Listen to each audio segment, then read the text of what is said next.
No, I do not like Guy Ritchie at all. Yeah, Snatch has this whole following. I don't get it. I don't get any of his shit.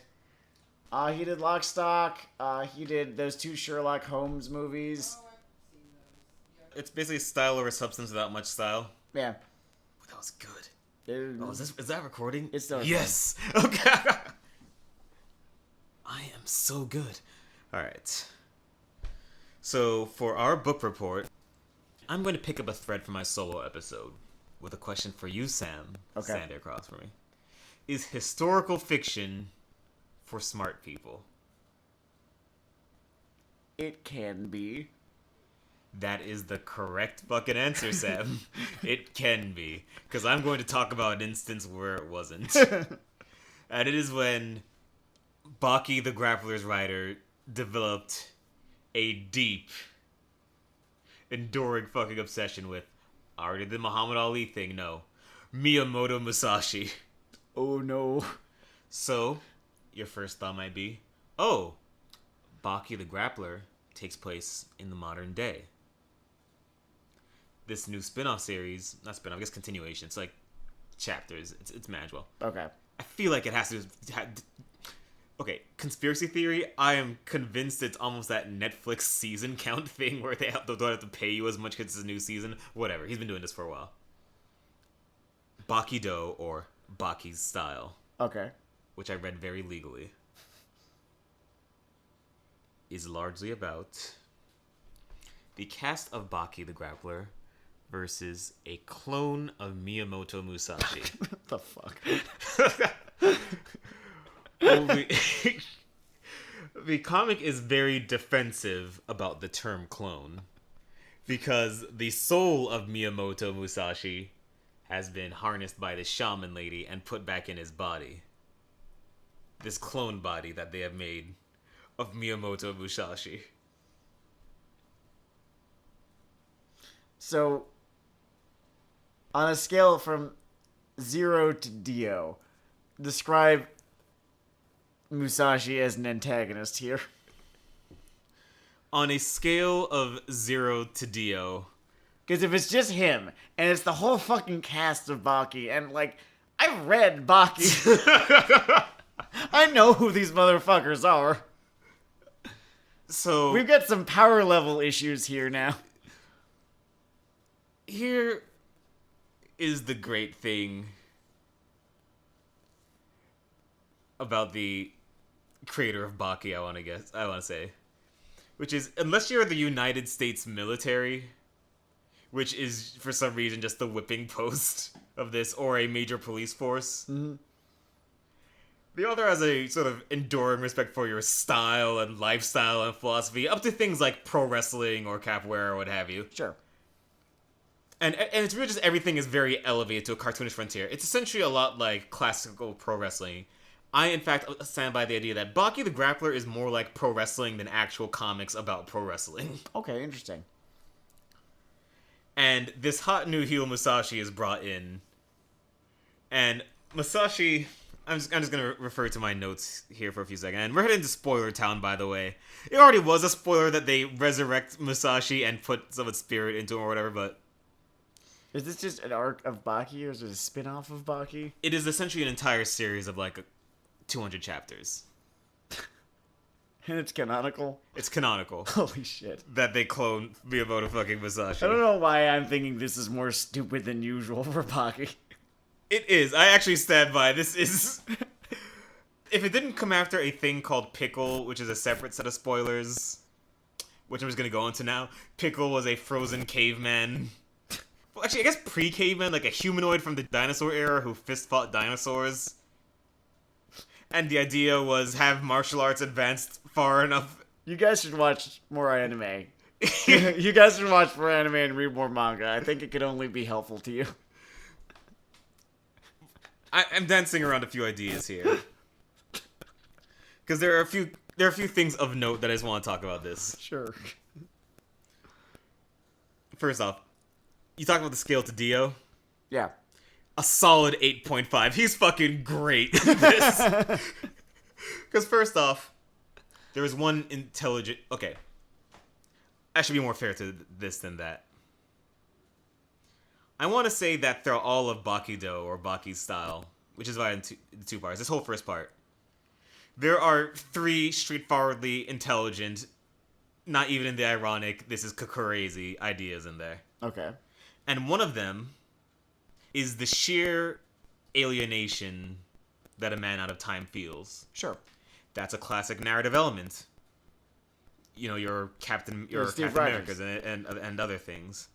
But the tack here is not an inversion, but it's an antagonistic figure here, and it's portrayed in a way as like he starts out as sort of fun, like, "Ooh, I'm exploring this new era. Look, what's this? What's this?" You know, plays it that way for a second.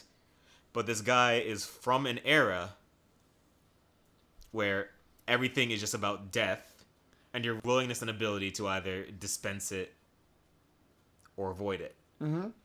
And he talks about how he wants to rise from the bottom again, but he's using the phrase "rise through cutting." And I guess what I like about it is that it's sort of played as a cool thing at first. They were like, "We actually need to stop him," and you have to remember this world is under Baki logic.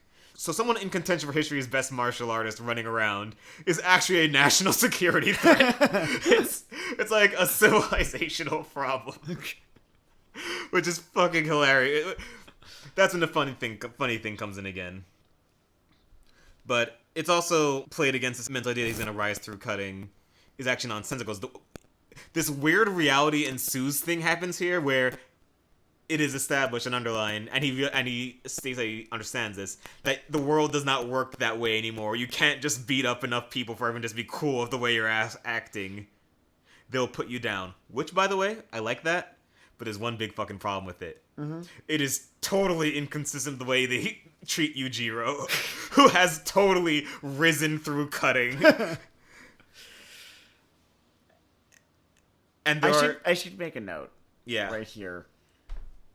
That the whole martial artists are national security threats. Not just national security threats, but civilizational threats. To those who are fond of Mashal, this is an actually good parody of shonen fighting bullshit. Thank you for that little booster shot there. I will always take a swift kick at the ribs of Mashal and just scream the words, "You're making us all look fucking dumb." Mashal sort of seems to me, it's sort of like, it's the reason that I don't like Deadpool very much. It's like, Bang. It's a fighting manga for people who hate fighting manga in a way that, like, in terms of texture, there is a unique sandpaperness to shallow genre parody. Yeah. It just hurts my gonads. You know what it is? It's because you could Photoshop those sort of neck-bearded Wojaks pointing in awe in front of any particular panel of Mashal, and, you know, like, it'd feel like it was meant to be there. All right, I can shit on that one at length. I'm going to try to get back to... Sure, yeah. Yeah, that's my fault. Here.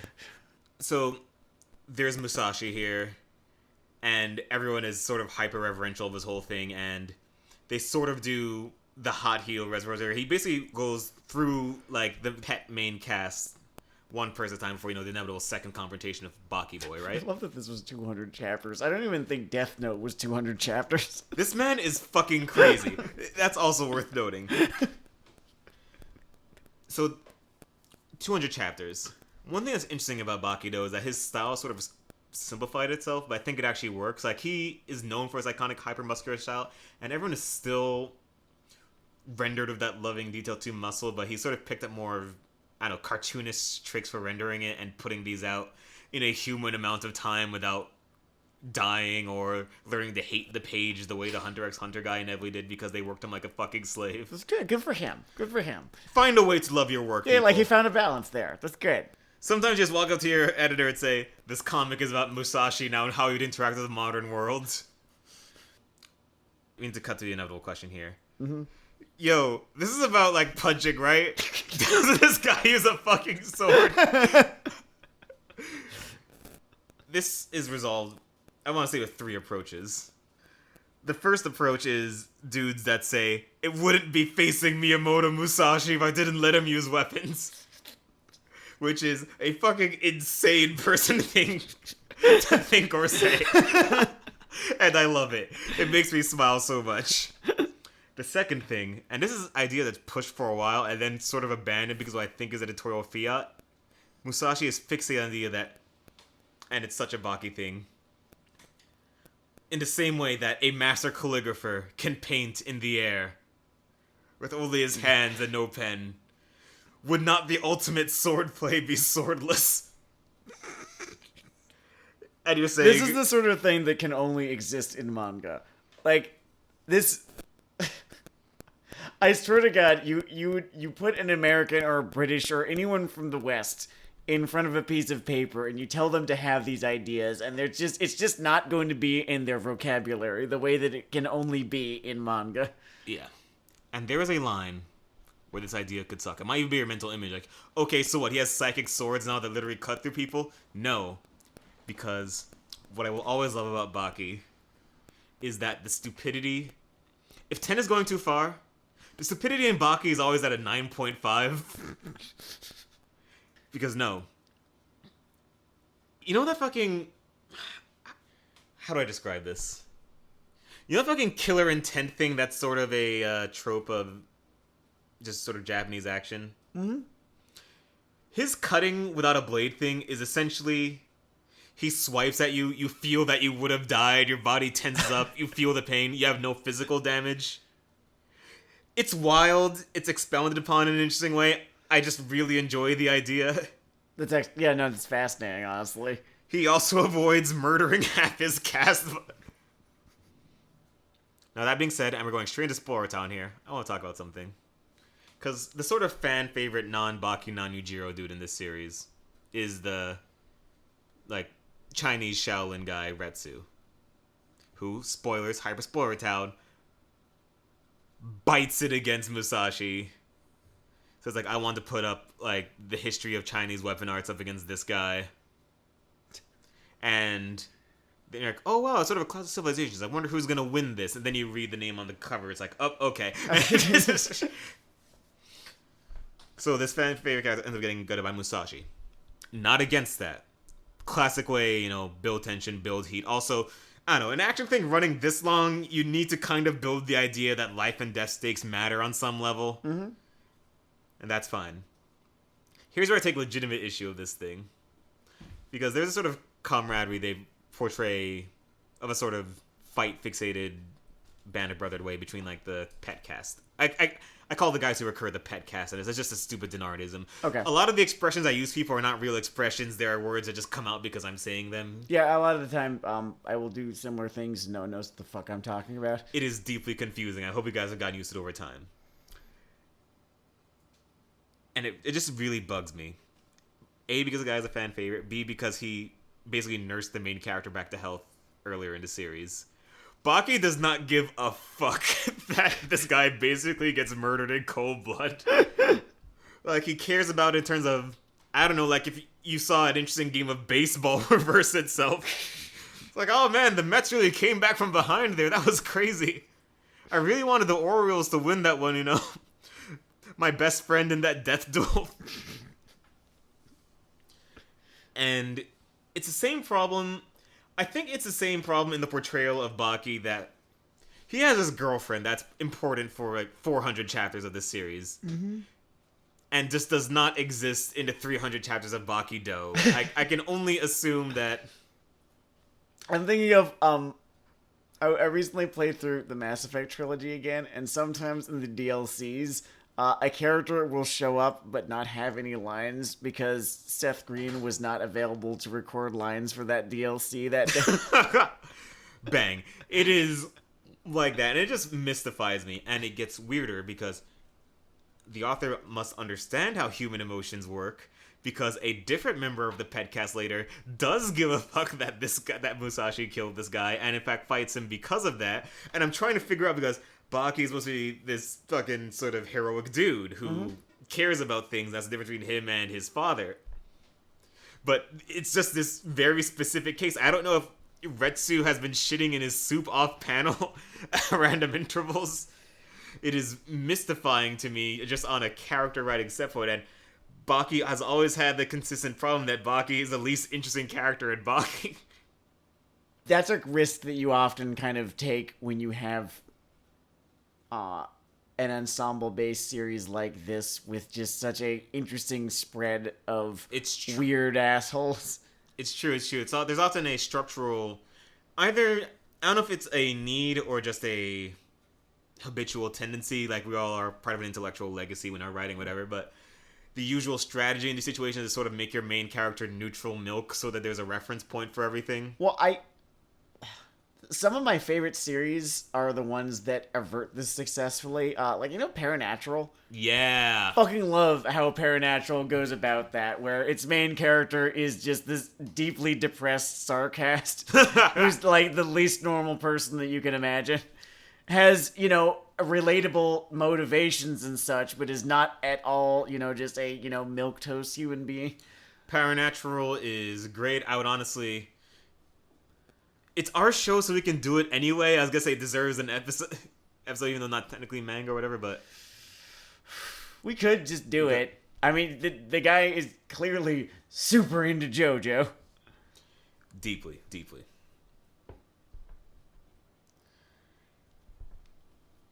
So I guess what I wanted to talk about with Baki Dou, I've talked a lot about what I found interesting or didn't like or thought was dumb or is cool, but it occurs to me that I read all this and I did enjoy it, and I should really isolate the elements that make this work for me. Okay.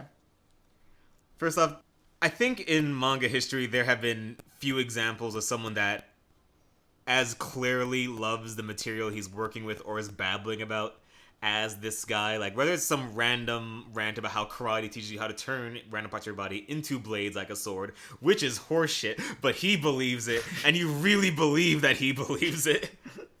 And that's special to me. I kind of like how he can make these fights sort of operatic and chessy, but not bloat the length into ad infinitum, which I think is totally a disease across this entire age bracket of action manga. Yes. There are ways of doing it where you can contain this chess match to a single chapter. That is true as well, yes. And so I do like... Pacing is an odd thing to isolate, but I think it matters a lot in action, and I think that Baki has an interesting way with it.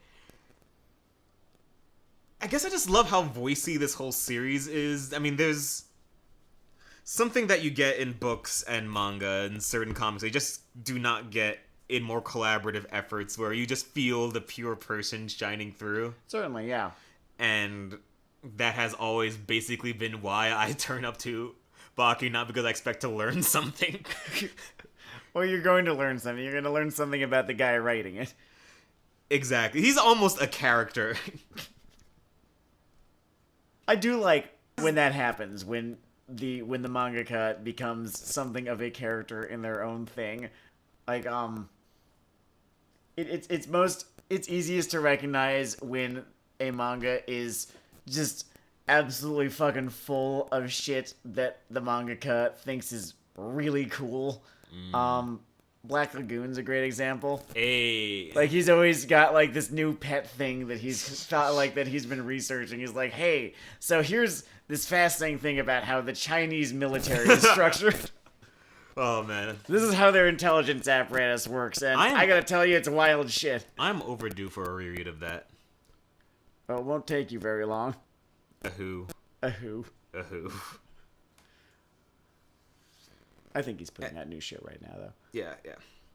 I guess I just enjoy how this thing could only exist from this man, and I guess I should go without saying for how long he's been writing these whilst giving a crap, but the punchies are well drawn. That's good. They're fun. It's good to have. That's good. You kind of need that to happen. Gotta need that to happen.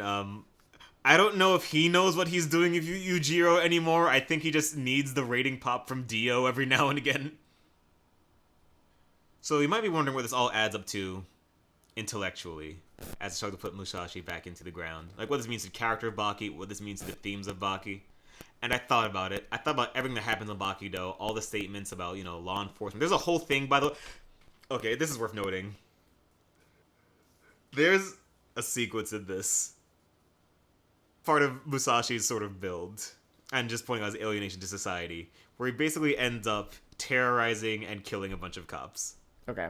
And it's supposed to be the point of no moral return for the Musashi clone character.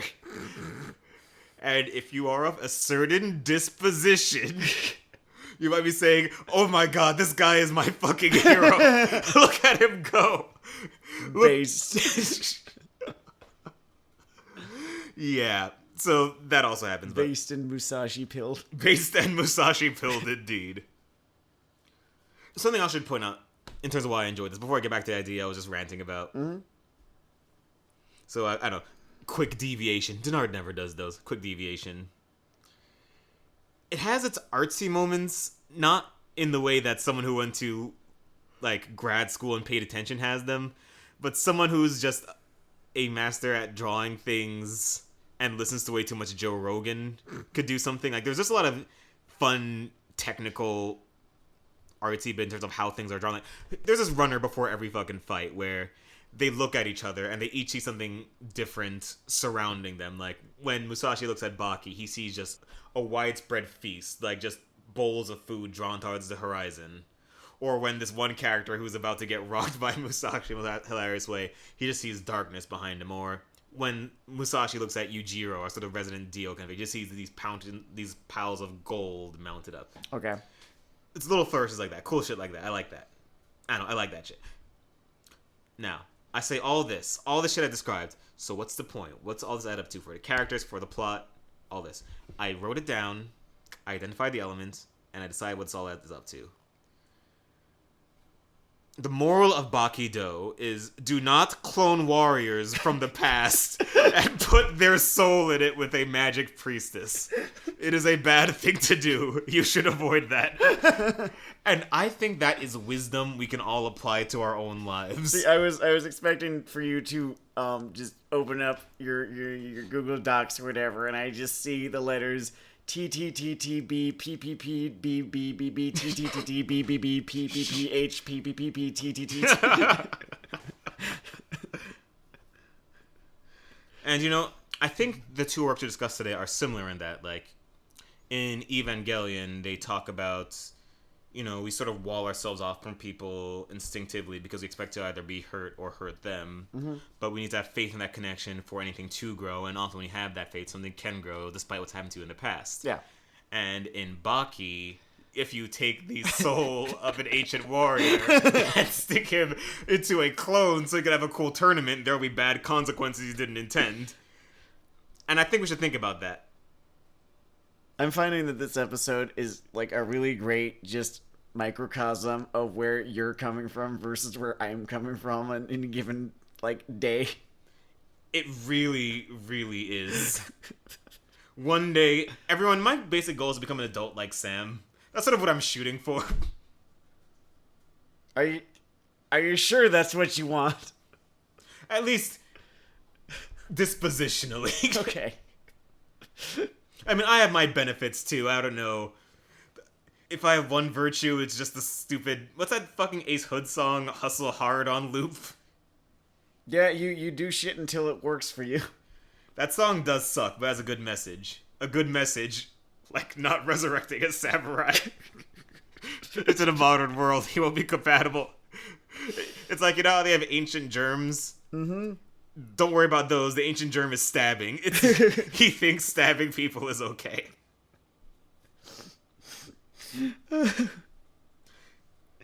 I wish I had anything to add, but it kind of just wraps itself up in a bow now, doesn't it? The best emotional moment in Baki Dou, and it's funny to me just because of what it is. Because it shows all this shit this guy's put together before we could have two people have a conversation in a set. Well, actually, there are a lot of conversations, but you know what I mean. Mm-hmm. Is long after their fight, Musashi talked to the prehistoric caveman. Lord in heaven. Who was hunting alligators and shit beneath the sewers. I know.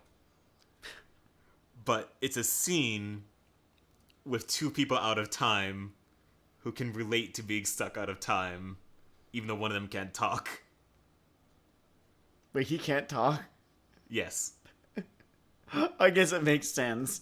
And I am just down there, and I'm looking at this scene. I'm enjoying it, and I'm just thinking, man, when it comes to conventional masculinity, look at the number of layers of obfuscation this man had to put down before getting the theme of, you ever feel lonely sometimes? Ever wish you could talk to someone? Also, Musashi can cut people with his mind now. Alright, so that's my book report. Thank you all for listening. This is Weeaboo Hell. It is Weeaboo Hell.